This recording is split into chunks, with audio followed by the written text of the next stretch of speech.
दिल से बुलाया केमिस्ट्री क्लास 11 को पढ़ाने के लिए हिमांशु कुमार है। तो आज हम लोग दोस्त फुल एचडी में टेस्ट 1 का सॉल्यूशन करने जा रहे हैं। टेस्ट 1 में क्वेश्चन नंबर 3 में आते दोस्त क्वेश्चन नंबर 1 और 2 का सॉल्यूशन प्रीवियस लेक्चर में हो चुका है। अब लोग क्वेश्चन नंबर 3 में आते हैं। क्वेश्चन नंबर 3 हमारा बोलता है दोस्त कि निम्नलिखित में से किसका भार सर्वाधिक होता है, मतलब सबसे ज्यादा होता है। यहाँ पर दोस्तों हम लोग ऑप्शन से आंसर को डिसाइड करेंगे।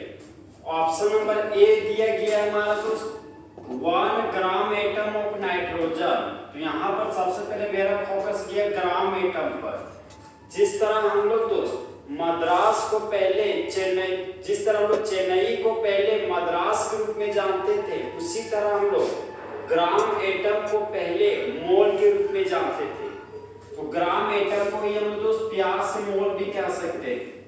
अब यहाँ पर देखिए दोस्त नाइट्रोजन के 1 मोल का मास, तो हम लोग जानते हैं दोस्त नाइट्रोजन हमारा एटम है और 1 मोल के मास को हम लोग मोलर मास बोलते हैं।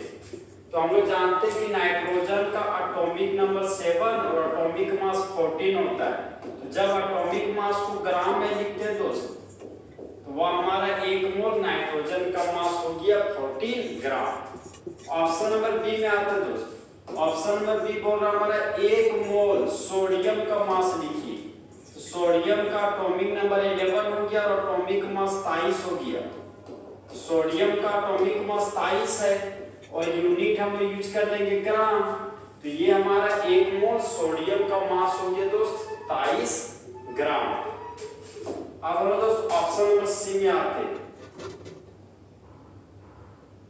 ऑप्शन नंबर सी हमारा दोस्त 1 मोल वाटर का मास। यहां पर देख सकते दोस्त 1 मोल वाटर का मास हमको कैलकुलेट करना है। तो फिलहाल हम लोग जानते हैं दोस्त वाटर का फॉर्मूला होता है H2O और वाटर हमारा 2 कंपोनेंट से मिलकर बना हुआ है। पहला कंपोनेंट है हमारा दोस्त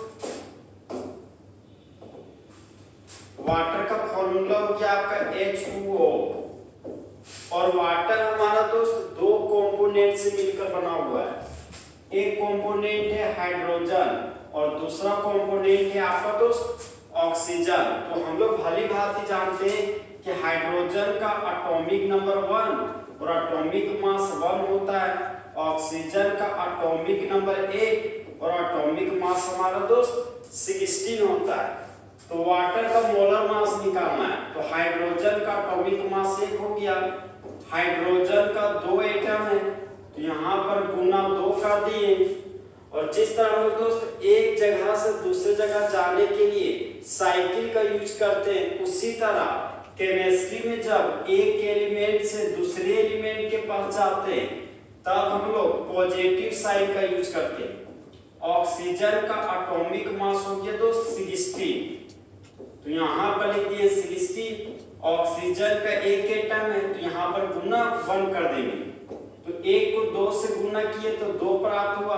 16 एकम 16 तो 16 प्लस 2 हो गया हमारा दोस्त 18। और अगर वाटर का मॉलिक्यूलर मास निकालना बोलता दोस्त तो यूनिट लिखते AMU 18 एटॉमिक मास यूनिट हमारा दोस्त वाटर का मॉलिक्यूलर मास हो जाता। लेकिन वाटर का हमको मोलर मास लिखना है तो यूनिट हो जाएगा 18 ग्राम।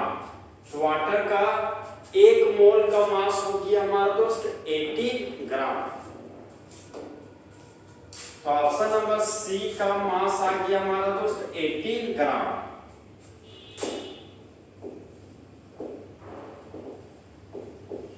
अब हम दोस्त नेक्स्ट ऑप्शन में आते हैं। नेक्स्ट ऑप्शन है दोस्त option number D. Option number D बोल रहा है 1 मॉलिक्यूल सल्फ्यूरिक एसिड का मास होता है। तो हम लोग जब भली भांति जानते हैं दोस्त कि 1 मॉलिक्यूल के मास को मॉलिक्यूलर मास कहते हैं और मॉलिक्यूलर मास हमको सल्फ्यूरिक एसिड का कैलकुलेट करना है। तो यहाँ पर देख सकते हैं दोस्त सल्फ्यूरिक एसिड का फॉर्मूला हो गया हमारा H2SO4 और सल्फ्यूरिक एसिड हमारा दोस्त 3 कंपोनेंट से मिलकर बना हुआ है। पहला कंपोनेंट है हाइड्रोजन, दूसरा कंपोनेंट है सल्फर और तीसरा कंपोनेंट हमारा ऑक्सीजन है। जहां पर हाइड्रोजन का एटॉमिक नंबर 1 और एटॉमिक मास हमारा दोस्त 1 होता है। सल्फर का एटॉमिक नंबर 16 और एटॉमिक मास हमारा 32 होता है। ऑक्सीजन का एटॉमिक नंबर 8 और एटॉमिक मास हमारा 16 होता है। तो हाइड्रोजन का एटॉमिक मास होता है दोस्त 1, तो यहाँ 1 लिख दिए। हाइड्रोजन का 2 एटम है तो गुना 2 लिख दिए। सल्फर का एटॉमिक मास हो गया 32, सल्फर का 1 एटम है तो गुना 1 कर दिए। ऑक्सीजन का एटॉमिक मास हो गया 16, 4 एटम है ऑक्सीजन का, तो यहाँ पर गुना 4 कर दिए। 1 को 2 से गुना किए तो 2 आया, 32 को 1 से गुना किए तो 32 आया, 16 को 4 से गुना किए तो 64 आया। तो 32 प्लस 2 34, 34 और 64 हो गया 98। और सल्फ्यूरिक एसिड का मॉलिक्यूलर मास निकालना दोस्त, तो मॉलिक्यूलर मास का यूनिट हो जाता हमारा AMU। चाहे मॉलिक्यूलर मास का और यूनिट है हमारा दोस्त 98U। U का मतलब हो गया दोस्त यूनिफाइड मास और AMU का मतलब हो गया एटॉमिक मास यूनिट। तो एटॉमिक मास यूनिट और यूनिफाइड मास बहुत ही छोटा यूनिट है ग्राम की तुलना में। तो एक मॉलिक्यूल सल्फ्यूरिक एसिड का मास हो गया दोस्त 98 यूनिफाइड मास। तो यहाँ पर हम लोग देख सकते हैं दोस्त कि क्वेश्चन नंबर 3 का चारों ऑप्शन में देख सकते हैं दोस्त, यहाँ पर ग्राम है, यहाँ पर ग्राम है, यहाँ पर ग्राम है, यहाँ पर यूनिफाइड मास है। तो यूनिफाइड मास तो बहुत ही छोटा मास है, तो अब हमको तुलना इन तीनों में करना पड़ेगा।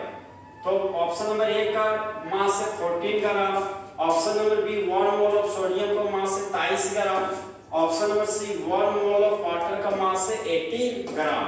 तो 23 ग्राम हमारा मास ज्यादा है, तो इसलिए हमारा दोस्त 1 मोल ऑफ सोडियम का मास सबसे ज्यादा होगा इन चारों ऑप्शनों की तुलना में।